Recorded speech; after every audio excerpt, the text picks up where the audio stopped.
Kui vaadata, millises positsioonis on Eesti avaliku sektori kaudu kultuuri ja spordi rahastamisega Euroopas, siis Arenguseire Keskuse andmed viitavad, et oleme esirinnas. Täna esitletud raportis eraraha kaasamise tulevik kultuuri ja spordi valdkonnas, aga nenditakse, et lähikümnenditel ei pruugi säärane trend enam täistuuridel jätkuda. Siis kindlasti suureneb kiiresti rahavajadus mitmetes teistes valdkondades, et lisaks praegu väga aktuaalsele julgeoleku teemale, ka kindlasti sotsiaal- ja tervisevaldkonnas, et me oleme kas või ise Arenguseire Keskuses hinnanud, et 10 aasta jooksul võib tervisekassa puudujääk kasvada ligi 900 miljoni euroni aastas, ehk siis tegelikult neid valdkondi, mis raha vajavad, on väga palju.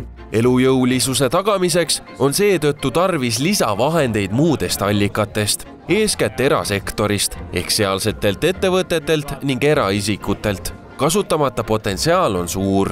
Praegu teeb annetusi kõnealusesse valdkonda vaid 0,5% Eestis registreeritud ettevõtetest. Nendegi ring on aastast aastasse korduv ja uusi panustajaid väga ei lisandu. See, mille nimel tuleks tegelikult just avaliku sektori vaates kõvasti tööd teha, on see, et kuidas saada erasektoris nii-öelda nagu suuremat aktiivsust. Tänane nii-öelda keskkond, mis puudutab toetamist, sealhulgas need regulatsioonid, mis riik on kehtestanud juba tegelikult paarkümmend aastat tagasi, need ei tööta ehk need ei motiveeri. Eestis on firmadel võimalik tulumaksuvabalt annetada tulumaksusoodustuse õigusega ühingutele kuni 10% eelneva majandusaasta kasumist või 3% välja makstud töötasudest. 2023. aastal saanuks Eesti ettevõtted sporti või kultuuri maksuvabalt annetada üle miljardi euro. Reaalsuses kujunes saadud summa vaid 4,4 miljoni euroseks. Selgub, et ega paljud ei pruugi säärasest variandist teadagi. Seega valdkonna edendamisel tuleb panustada teadlikkuse tõstmisesse.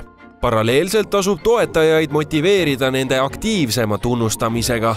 Ettevõtlusel ja spordil ja kultuuril on tegelikult väga palju nähtamatud ühiseid jooni.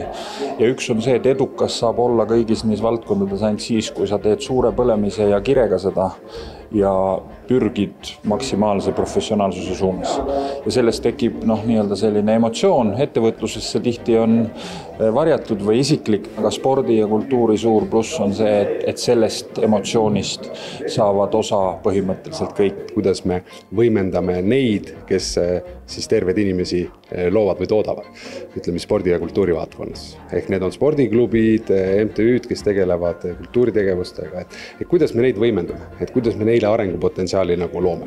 Ja siin on riigi panus oluline. Raportist nähtub, et kuni 40% firmade annetuskäitumisest muutuks paremuse suunal, kui toetusi võimendaks ka riik. Ehk näiteks iga antud eurole pannakse 50 senti juurde.